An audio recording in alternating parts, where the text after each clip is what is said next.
Welcome all. आज हमारा जो ऑनलाइन लेक्चर का विषय है वो है drainage of tunnels. Drainage of tunnels से मतलब है कि जब टनल्स को कंस्ट्रक्ट किया जाता है या उनके लिए एक्सपोशन का काम किया जाता है उस सिचुएशन में, और जब टनल कंप्लीट हो जाती है, कंप्लीट होने के बाद भी टनल्स के अंदर जो मूवमेंट है वो वाटर फ्री हो। तो टनल्स में से tunnel drainage means removal of water from inside the tunnel during construction as well as after completion of construction for the safe movement of traffic. क्या होता है, जब टनल हम कंस्ट्रक्ट कर रहे होते हैं तो काम की स्मूथ प्रोग्रेस के लिए ये ज़रूरी है कि टनल में पानी की एंट्री ना हो। नॉर्मली जो टनल्स होती हैं they are constructed in hilly areas to cross a route under the hill. तो हिल के ऊपर लगातार जैसे बारिश होती है तो टनल के अंदर बहुत भारी सीपेज होती है वाटर की, और वो पानी टनल के अंदर से फ्लो करके चलता है। तो अगर उसका प्रॉपर ड्रेनेज ना किया जाए तो ड्यूरिंग कंस्ट्रक्शन ऑफ टनल उसमें काम करने का सिचुएशन जो है, काम करने के जो एनवायरनमेंट नहीं बना पाते। तो for the smooth progress of construction work it is very important that there should be efficient drainage of water, और the water should be prevented from entering inside the tunnel. इसी प्रकार से जब टनल कंप्लीट हो जाती है तो traffic tunnels में से सेफ मूव करें, इसके लिए ज़रूरी है कि टनल के अंदर एक बढ़िया हमारा ड्रेनेज सिस्टम हो। वैसे जो टनल ड्रेनेज है वो किस लिए इम्पोर्टेंट है, कुछ बेसिक पर्पज़ है जो ड्रेनेज से हम पूरा करते हैं। एक पर्पज़ ये है कि जब टनल कंस्ट्रक्ट कर रहे हैं तो उस दौरान वहाँ पर बिल्कुल ड्राई कंडीशंस हों और सेफ वर्किंग एनवायरनमेंट हो, ताकि जो प्रोग्रेस है वो स्मूथली हो। दूसरा ये पर्पज़ है कि जब टनल कंप्लीट हो जाती है तो जो टनल यूज़र्स हैं, व्हीकल्स हैं, उनकी मूवमेंट फ्री हो, पानी उनको कहीं हर्डल का काम ना करे। दूसरा पर्पज़ है कि टनल ड्रेनेज अगर हमारा इफ़ेक्टिव है तो टनल यूज़र्स की जो वीयर एंड टीयर होती है गाड़ियों की, और जो सरफेस है या रोड पेमेंट है उसका वीयर एंड टीयर वो भी हम रिड्यूस कर सकते हैं। अगर कोई ड्रेनेज सिस्टम नहीं होगा तो वीयर टीयर ज़्यादा होगा और व्हीकल्स को भी परेशानी होगी, और उसमें बड़े बड़े पोर्ट होल्स हो जाते हैं और उनको रिपेयर करने के लिए बहुत खर्चा हमारा आता है, तो मेंटेनेंस कॉस्ट हमारी बढ़ जाती है। तीसरा एक और बेनिफिट क्या है कि टनल्स के अंदर जो मूवमेंट है ट्रैफिक की वो हम चाहेंगे कि बिल्कुल फ्री मूवमेंट हो उसके अंदर।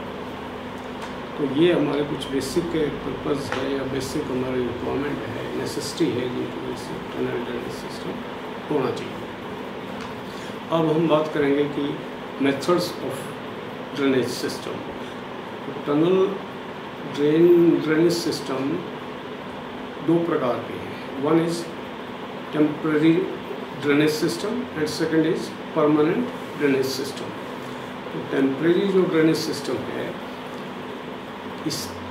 ये जब हम टनल को कंस्ट्रक्ट करते हैं उस समय जो लेबर अंदर काम कर रही है या जो एक्सपोशन का काम हो रहा है, ड्रिलिंग का काम हो रहा है, तो एक्सपोशन और ड्रिलिंग के अंदर बहुत ज़्यादा मलबा इकट्ठा हो जाता है। बहुत सारा डिसमेंटलिंग करने के बाद जो मटेरियल इकट्ठा हो जाता है, डस्ट पैदा होती है, और ड्रिलिंग टूल जब हम यूज़ करते हैं, मशीनरी यूज़ करते हैं तो उसका स्मोक है और वो सब पानी के साथ मिक्स हो जाता है, क्योंकि टनल में से बहुत भारी सीपेज आती है। तो हमारे लिए ज़रूरी है कि हम उसका जो है ड्रेनेज इफ़ेक्टिवली करें ताकि उसके अंदर हम वर्किंग कंडीशंस मेंटेन रख सकें। तो जो टेम्परेरी ड्रेनेज सिस्टम है वो हमारा ऐसा होना चाहिए। उसको जैसे कि दो तरह से हम उसको करते हैं। एक तो ये है कि जो सरफेस रन ऑफ वाटर है उसके लिए हमारी अरेंजमेंट हो कि हम उसको प्रॉपरली कलेक्ट करें, जिसके लिए टनल के साइड में हम ड्रेन बनाते हैं और ड्रेन में से पानी फ्लो करता है और उसको हम फिर सेफ डिस्पोजल प्रोवाइड करते हैं। टनल से बाहर हम उसको डिस्पोज ऑफ कर देते हैं। दूसरा ये है कि जो अपना डी वाटरिंग भी हम करते हैं। पानी किसी वजह से टनल के अंदर एंट्री कर गया तो we have to dewater it.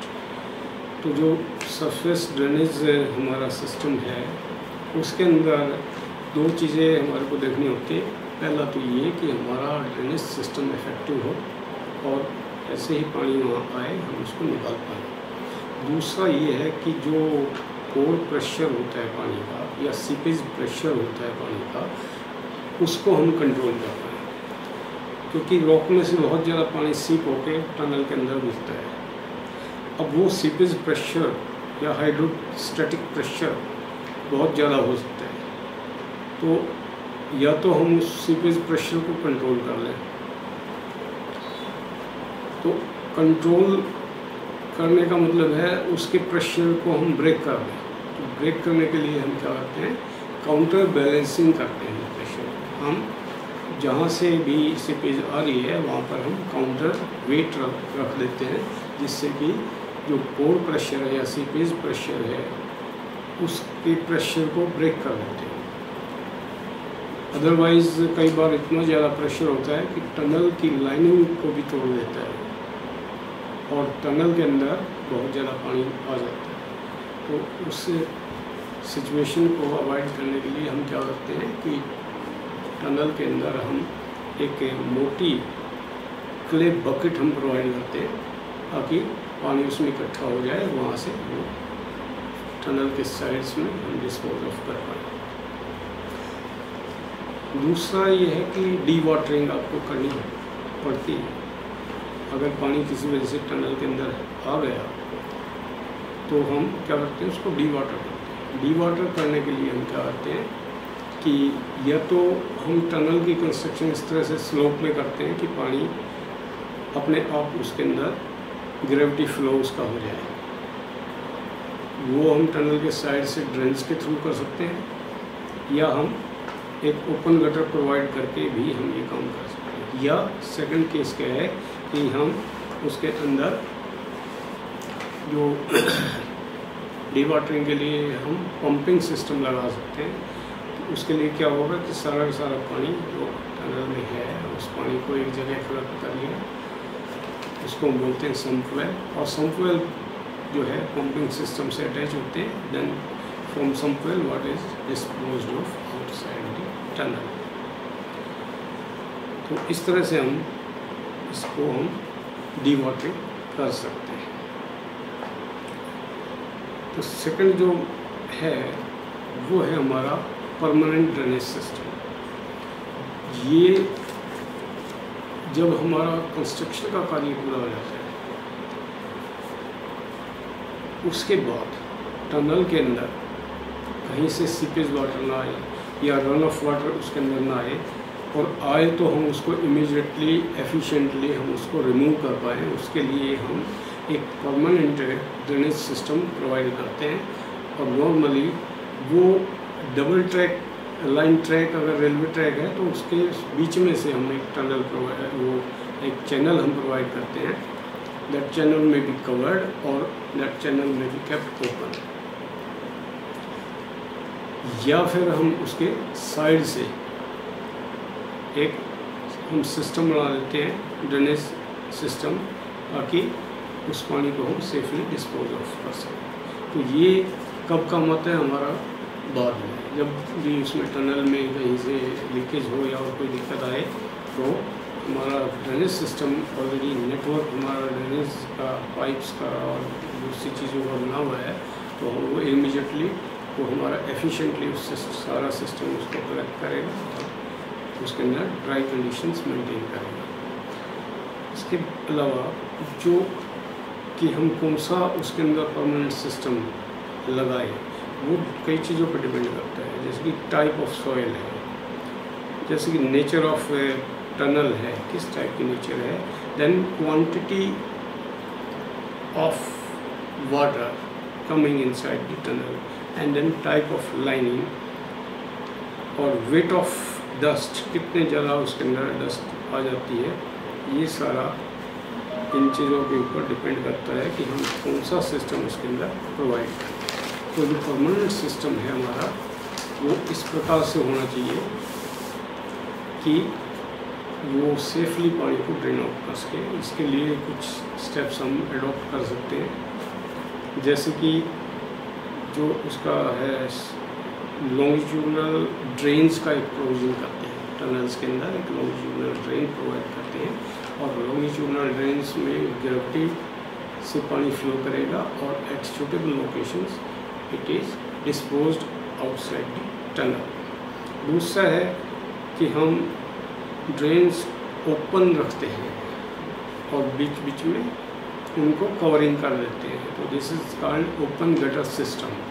इसका फ़ायदा ये रहता है कि अगर किसी वजह से कोई एक्सीडेंट हो जाता है या फायर क्रिएट हो जाती है, शॉर्ट सर्किटिंग से फायर हो जाती है, तो हम इस ड्रेन में से जो पानी है वो हम फायर फाइटिंग के लिए भी यूज़ कर सकते हैं। इसके अलावा कंक्रीट लाइनिंग हम प्रोवाइड करते हैं ताकि पानी अंदर उसके अंदर ना आए टनल के अंदर। या कई बार हम क्या करते हैं, जो रॉक के अंदर सॉफ्ट फीचर्स होते हैं या जो रॉक के अंदर क्रैक्स वगैरह होते हैं, उनको शॉर्ट क्रेडिंग करके या गलेटिंग करके ग्राउटिंग करके हम उनको अच्छे से सील कर देते हैं ताकि उनमें से पानी लीकेज ना हो। या हम जब ज़्यादा सीपेज होती है तो हम टनल के इनसाइड एक कंटिन्यूस स्टील शेड लगा देते हैं ताकि हमारा जो सीपेज वाटर है वो किसी भी तरह से टनल के अंदर ना घुसे।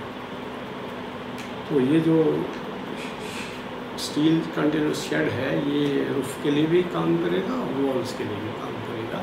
इस तरह से हम टनल्स का ड्रेनेज सिस्टम एक बढ़िया सिस्टम बना सकते हैं।